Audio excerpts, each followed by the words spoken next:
హైదరాబాద్ సిటీలో భారీగా ఇన్స్పెక్టర్ల బదిలీలు జరిగాయి. 147 మంది ఇన్స్పెక్టర్లను బదిలీ చేస్తూ సిపి సివి ఆనంద్ ఆదేశాలు జారీ చేశారు. చాలా పోలీస్ స్టేషన్లకు కొత్త ఇన్స్పెక్టర్స్ నియమించారు.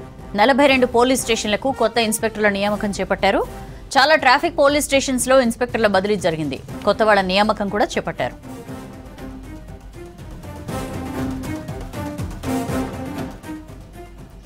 డీటెయిల్స్ తెలుసుకుందాం. రామ్ ప్రసాద్ మనతో జాయిన్ అవుతున్నారు. రామ్ ప్రసాద్, ఇన్స్పెక్టర్ల నియామకానికి సంబంధించి అలానే బదిలీలకు సంబంధించి ఇన్ఫర్మేషన్ ఏంటి?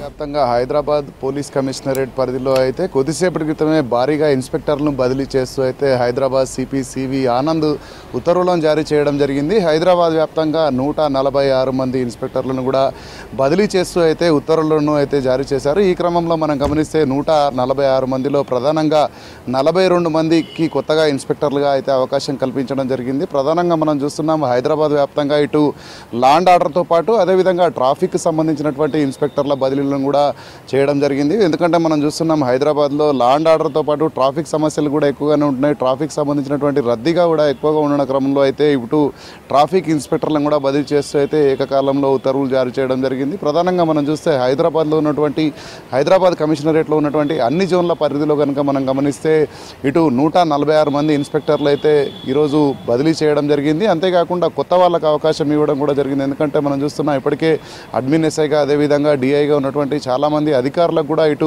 ఇన్స్పెక్టర్గా అయితే అవకాశం కల్పిస్తూ అయితే ఉత్తర్వుల్లో అయితే పేర్కోవడం జరిగింది. మనం ఇప్పటికే హైదరాబాద్లో సిటీ కమిషనరేట్లా కనిపిస్తుంది. రోజు రోజుకు అయితే పెరుగుతున్నటువంటి క్రైమ్ రేట్ను దృష్టిలో ఉంచుకొని అయితే ఆయా ప్రాంతాల్లో ఉన్నటువంటి ఈ యొక్క అధికారులను కూడా స్థానచలనం చేస్తూ కూడా, ఎందుకంటే ప్రధానంగా చూస్తున్నాం కొన్ని ప్రాంతాల్లో ఇటు ఉన్నటువంటి అధికారులను మరికొన్ని ప్రాంతాలకు అయితే ఇటు ఎఫిషియెంట్గా ఉన్నటువంటి ఆఫీసర్స్ను కూడా బదిలీ చేస్తూ అయితే ఉత్తర్వుల్లో పేర్కోవడం జరిగింది.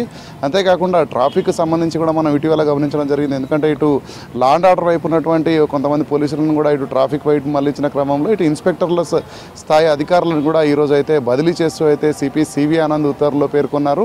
ప్రధానంగా దీంట్లో 42 మందికి కొత్తగా అవకాశం ఇవ్వడం అయితే కొంత ప్రాధాన్యత కూడుకున్నటువంటి అంశంగా చెప్పవచ్చు. ఎందుకంటే ఇన్స్పెక్టర్ అధికారులుగా ప్రమోట్ చేస్తూనే ఇటు వారికి అవకాశం కల్పిస్తూ అయితే ఇటు సిపి సివి ఆనంద్ అయితే ఉత్తర్వులు జారీ చేసినటువంటి పరిస్థితి అయితే హైదరాబాద్ కమిషనరేట్ పరిస్థితిలో అయితే ఈరోజు సాయంత్రం కొరవడింది. సౌజన్య. Thank you Ram Prasad.